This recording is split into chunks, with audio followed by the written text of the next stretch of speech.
እነሱን አንጥተን ሌባ ስንል ህዝብ ደግሞ መልሶ ራሳችን ይሰድባል።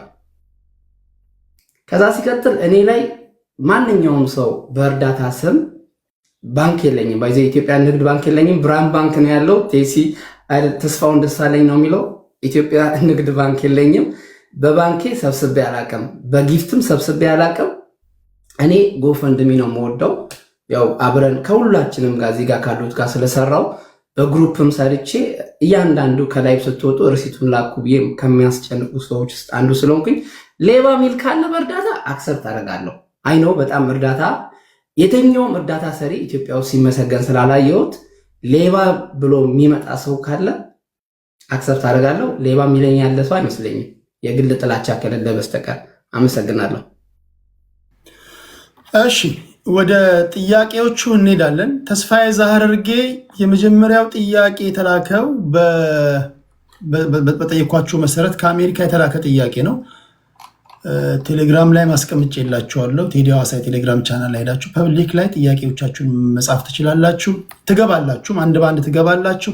በተቻለ መጠን ለምክንያት እንዳትመቹ አድርገን ለመተው እንሞክራለን። ገስት ላይ ያላችሁ እኔ ያልገባውም እኔ ብገባ ይህን ጠይቅ ነበር ይህን አልጠየቁትም እንዳትሉ፣ በተቻለ መጠን ግን እናንተ ጥያቄዎቻችሁን ጽፋችሁ ኦርጋናይዝድ ሆናችሁ እንድትመጡ ይሁን። ጥያቄዎቻችሁን መላክ ትችላላችሁ። +1 647 819 4117 ይሄ ነው። ይሄ ዝም ብሎ ቀላል ፕሮግራም እንዳይመስል በሚሊዮን ዶላሮች የሚንሸራሸርበት ጉዳይ ነው። ጠይቅ። እሺ የመጀመሪያ ጥያቄ ለተስፍሽ ላንተ ነው። ሰላም ቴዲ ከዩናይትድ ስቴትስ ነው፣ ከዩኤስኤ ነው። ሰላም ቴዲ፣ ጥያቄ ለተስፋዬ ነው። እርዳታ መሰብሰብና መርዳት ከጀመረ ህይወቱ ምን ያህል በኢኮኖሚ ለውጥ አለው? ጥቅምስ ከሌለው እንዴት ስራውን ስደቱን ትቶ ኢትዮጵያ ውስጥ እየረዳ ይኖራል? ምን እየሰራ ነው እርዳታ የሚሰጠው ለሰዎች? ተስፋዬ ዛርጌው ለአንተ የተጠየቀ ጥያቄ ነው። እሺ ቴዲ፣ በቅድሚያ አመሰግናለሁ። ተስፋዬ እርዳታ መሰብሰብ ከጀመረ ምን ያህል ህይወቱ ተቀይሯል? ካለውበት ወርጄ እጅግ ኪሳራ ውስጥ ነው ያለሁት። ኢሮፕ ነበር የምኖረው፣ ያው አውስትራሊያ ነበር የምኖረው። ገቢም የተሻለ ምቹ ከሆነ ሀገር ላይ መጥቼ አገሬ ላይ ሰዎችን ለማገዝ ውስጥ ወጪ ብቻ ስለሆነ ሀገር ውስጥ ያለው ነገር ገቢ ስለሌለኝ ኦር ደግሞ አብዛኛው ነገር ወጪ ስለሆነ ከነበርኩበት ሌቭል የምር ወደታች ወርጄ ነው ያለሁት።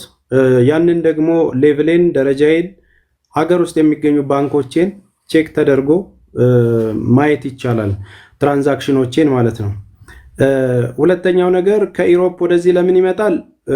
ምን ነው ለመስጠት ሲሆን ብዙ ሰዎች ወደዚህ ጉዳይ ውስጥ ሲመጡ መሰጠት ያስፈልጋል። መጀመሪያ ልብ ያስፈልጋል፣ ለዛ ደግሞ ባክግራውንድ ያስፈልጋል፣ መሰረት ያስፈልገዋል። ከየት ተነስቶ ነው ተስፋዬ ክንፈ እርዳታ ውስጥ የገባው የሚለውን ነገር የኔን ባክግራውንድ ለማወቅ ከልጅነት ጀምሮ ያለኝን ፕሮሰስ ማወቅ ያስፈልጋልና ለዛ መልስ የሚሆነው የተወለድኩበት ያደግኩበት እስካሁን እኔን የሚያውቁኝ ሰዎች በመልካም መንገድ ውስጥ እንደመጣሁ የሚያውቁ ሰዎች ልቤን ይረዳሉ። ልብ ስለሚያስፈልግ ብቻ ነው፣ ከጥቅም ጋር አይደለም። ያው ቢኒያም መቄዶንያም ከአሜሪካ መጥቶ ነው እዛ ጋር ለሚሊዮኖች እየተረፈ ያለውና መሰጠት ስለሚያስፈልገው ነው፣ ምንም ስላለው አይደለም። ሌላው ጥያቄ ከኢሮፕ ወደዚህ የመጣሁበት በመጀመሪያ ደረጃ የዛሬ ዓመት ከምናምን የመጣሁትም የወንድም ካሌድ ፋውንዴሽን ችግር ላይ ስለነበር ቀድሜ ለሱ ፋውንዴሽን መድረስ ስለነበረብኝ ከፕላኔ ውጭ ቀድሜ መጥቼ ወደ 4 ወር የወንድም ካሌድ ፋውንዴሽንን በጉልበትም በሐሳብም በሞራልም በትልቅ አቅም ሳግዘው ነበር። ከዛም በኋላ ግን አረብ ሀገር ላሉት እህት ወንድሞቼ ምክንያት መሆን ስለምፈልግ ብዙ ችግሮችን እየሰማሁ አብሬ ስለቆየው ለነሱ የሚሆን ፕሮጀክት ይዤ እየሰራው እገኛለሁ። ጀጎልን ከፍተን ማለት ነው። ከዛ ባሻገር ብዙ ሙያ ያለኝ ሰው ነኝ። ከሀገር ቤት ከመሄዴ በፊት የፊልም ዳይሬክተር ነኝ፣ ፊልም ተዋናይ ነኝ፣ ስክሪፕት ራይተር፣ ዳይሬክተር፣ እያንዳንዱን ነገሮች ብዙ ስራ እሰራለሁ። ሎሚ ኢንተርቴንመንት የሚል የዩቲዩብ ቻናል አለኝ፣ በጣም ፖፑላር ነበረ። እንደዚህ አሁንም ታቦር የሚል ደግሞ የመዝሙር ቻናል አለኝ፣ የኦርቶዶክስ መዝሙር ቻናል፣ በጣም በብዙ ሚሊዮን ሰዎች ቪው ያለው። እንደዚሁም የተለያዩ ኮርሶች እሰጣለሁ፣ የተለያዩ የዩቲዩብ ቻናል ማኔጅመንት ትሬኒንጎችን እሰጣለሁ። በተለያዩ መንገዶች ውስጥ ለራሴ የሚሆነኝን ቢዝነሶች ራሴ እየሰራው የማስተዳድር ሰው ነኝ። ስለዚህ በአካዳሚም ቢሆን በትምህርቴ 2 ዲግሪዎች አሉኝ፣ 1 ዲፕሎማ ያለኝ ሰው ነኝ። ስለዚህ እነዚህ ነገሮች እየሰራው አሁን አገር ቤት ደግሞ የተለያዩ ፕሮጀክቶችን እንደ ቢዝነስ በራሴ በግል እየሰራው ሞር ግን ብዙ ጊዜን ሰጥቼ ያለሁት ጀጎል ለተባለው በጎ አድራጎት ድርጅት ነውና ይህንን ይመስላል የገበያ ሁኔታ። ከሀገር ውጭ ሲሆን ደግሞ እንደሚታወቀው ትራክ ድራይቨር ነኝ። ሌሎች ብዙ ሙያዎች አሉኝ። እዛም ሀገር ቪዲዮ ካሜራ ቀርጽ ነበር፣ ኤዲቲንግ ሰራ ነበር። እነዚህን ይመስላሉ ወንድሜ ቴዲ። አሁን ሙሉ ለሙሉ ኢትዮጵያ ውስጥ ጠቅልለህ ገብተሃል? አልገባሁም። መሰረት ማስያዝ ስላለብኝ ይህንን 1 ዓመት ድርጅቱ በጣም ጉልበት ስለሚፈልግ ብቻዬን እየታገልኩ ስለሆነ ያንን መስመር ለማስያዝ እየጣርኩኝ ነው ያለሁት። በማንኛውም ጊዜ ግን እወጣለሁ። ዜግነቴም እኔ ኢትዮጵያ አይደለም በአጋጣሚ። ኦኬ፣ ለመማር በድምፅ የተላከ ጥያቄ አለ። ለመማርና ለፍራኦል ኢቲቻ በድጋሚ ጥሪ እያቀረብን ነው። ከአድማጭ ተመልካች ምንም የምናድበሰብሰው የምንደበቀው ነገር የለም። ህዝብ ነው የሚጠይቀው ብለናል። አንድ ባንድ እየገቡ ይጠይቃሉ። እናንተ ትመልሳላችሁ። ምላሻቸው ትክክል ነው አይደለም፣ እዚህ ጋር ልናንቃችሁ ልንተናነቅ አይደለም። ህዝብ ይፈርዳል። ከኛ በላይ እያደመጠ ነው፣ በቁም ነገር እያየ ነው። መማር ይህን ጥያቄ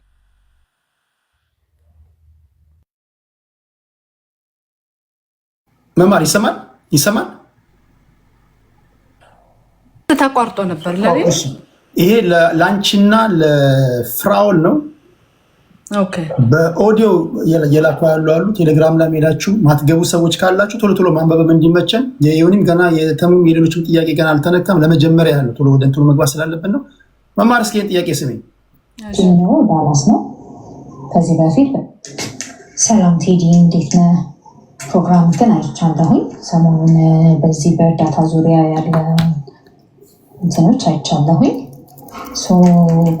በማስታወቂያ መሰረት ጥያቄዎች ያላችሁን ፎርዋርድ አድርጎ ብለህን ነበረ እና ትንሽ ጥያቄዎች አሉኝ። ቲክቶክ ላይ እርዳታ የሚሰበስቡ ሰዎች ላይ ማለት ነው። መጀመሪያ አንተን ላመሰግን እፈልጋለሁ። ይህን ፕሮግራም ስላዘጋጀህ በጣም ነው የምናመሰግነው። ብዙ ሰዎች ውጭ የምንኖር ሰዎች፣ እኔ ከረንትሊ የምኖረው ዳላስ ነው። ከዚህ በፊት በጊፍትን በምንም እርዳታ ላይ ሳተፍ ነበረ። ቲክቶክ ላይ ስንብሌለን ነው እና ብዙ ጊዜ ጥያቄ ይነሳብናል። ይህን ጥያቄ አድሬስ የምናደርግበትን መድረክ ስላዘጋጀ በጣም ነው የምናመሰግነው። ጥያቄን ለማሳጠር የመጀመሪያ መጠየቅ የምፈልገው መማርን ነው። ለመማር የመጀመሪያ ጥያቄ የሚሆነው ጎፋ ላይ በደረሰው ድንገተኛ የመሬት መንሸራተት እርዳታ ሲሰበሰብ ነበረ እና ኢኒሻሊ እንትኑ ሲጀምር ካልተሳሳትኩ ፍራኦል ጋር እየተወራ ነበር እና ፍራኦል ቴሲ ጋር ከሆነ $50 ሰጣለው፣ ሙሌ ጋር ከሆነ ሙሌ ከቢራ እዛ ከሆነ $1 ሚሊዮን ሰጣለው እና እዛ እርዳታ ላይ እንደ ቤት ከተዘጋጀ እንትን እንላለን እረዳለው ምናምን ይልና ብቻ አይ ቲንክ ባለሳሳት እሑድ ቀን ምናምን ብለው ቀን ይይዛሉ። አብዛኛቻችን የምናውቀው ሙሌ ቤት እንደሚዘጋጅ ነበር። ቀኑ ሲደርስ ሙሌ ጋር ሄድን ማለት ነው እና አይሮን ነው መማር ለምን ማስታወቂያ ሰርታ እሷ ቤት እንደተደረገ አልገባኝም። ኤኒዌይስ ዳዝንት ማተር የትም ቤት ቢሆን ዋናው ለእነሱ መሰጠቱ ኦር ደግሞ ለእነሱ እርዳታው ማድረሱ እስከሆነ ድረስ ዳዝንት ማተር የትም ቤት ቢሆን። ከዛ ግን ልክ ሙሌ ቤቱን ከፍቶ ኦልሬዲ እርዳታ ተጀምሮ ጊፍት ያለው በጊፍቱ አካውንት ነምበር እዛ ጋር አስቀምጠው ዳይሬክትሊ ወደ በጎፋ እንትኖች ኮሚቴዎች ተዋቅረው ለእርዳታው ፐርፐዝ የሚውል አካውንት ክሬት ተደርጎ ሰው ወደዛም ወደ አካውንቱን በዲፖዚት እያደረገ ነበረ። አካውንት ሰው እየጠየቀ ወደዛ የተደረገ ነበር እና ቢያንስ 1 ሰዓት 2 ሰዓት እዛ ተቆይቷል። በመሀል መማር ቤቷን ትከፍታለች እና እንትን ትጀምራለች ማለት ነው፣ ማሰባሰብ ትጀምራለች። አንደኛው ሙሊ ከፍቶ ካየች ዋይ ውድ እሷ ቤቷን ከፍታ የምታሰባስበው ማለት ነው። ኤኒዌይስ እንደዛም ሆነ በመሀል ጭቅጭቆች ተፈጠሩ። መማር ቤት እና ሄድ እዛ እንጂ ምናምን ግን መጨረሻ ላይ ሙሉ ቤቱን ዘጋና እሷ ጋር ይሄዳል ማለት ነው።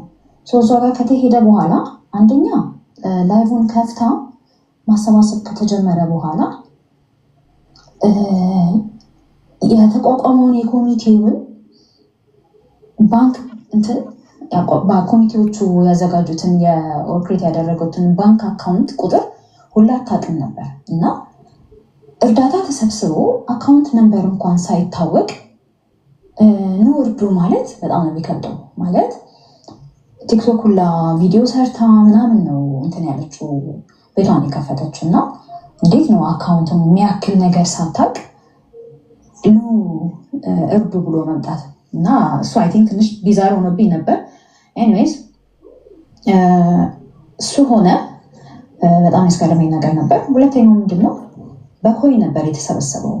ጊፍት ሲሰጥ ነበር። ዲፖዚት ማድረግ የፈለገ ዲፖዚት ሲያደርግ ነበር ምናምን። መጨረሻ ላይ አካውንቱ ያው ተገኝቶ ተነገራት። ሞዴሬተሮች እዛው አካውንቱን እንዲጽፉ ነበር። በኮይን ተደረገ እና ኤግዛክትሊ ነምበሩ ትዘይ እችን ብቻ ታገሱ እንጂ ከዚህ በኋላ እንደዚህ አይነት ረጅም ጥያቄ አላስተናግድም። እችን አንዴ ቻርጀር ላምጣ። ቆይ ጥያቄ ስትልኩ እንድጨርሰው ቆይ አንዴ ቻርጀር ለነሱ ነው። ጥያቄ ስትልኩ አሳጥሩት ቶሎ። ይሄን ብቻ ታገሱኝና እያደመጣችሁ ነው። ከዚህ በኋላ ረጅም ከሆኑ አላስተናግድም። በጽሁፍም ቶሎ መያዝ ላለባቸው መማር ትምጣ። እስከዛ ቅድም ባልኳችሁ ፐብሊክ ላይ እዚሁ ትጽፋላችሁ። ከዚሁ ከፈለጋችሁ ቴሌግራም ላይ፣ ከፈለጋችሁ ወይኒ ማኛ ጋር፣ ከፈለጋችሁ ተሙ ጋር፣ ከፈለጋችሁ ሌሎቻችሁን ደግሞ አንድ በአንድ አንዱን እናስወርድና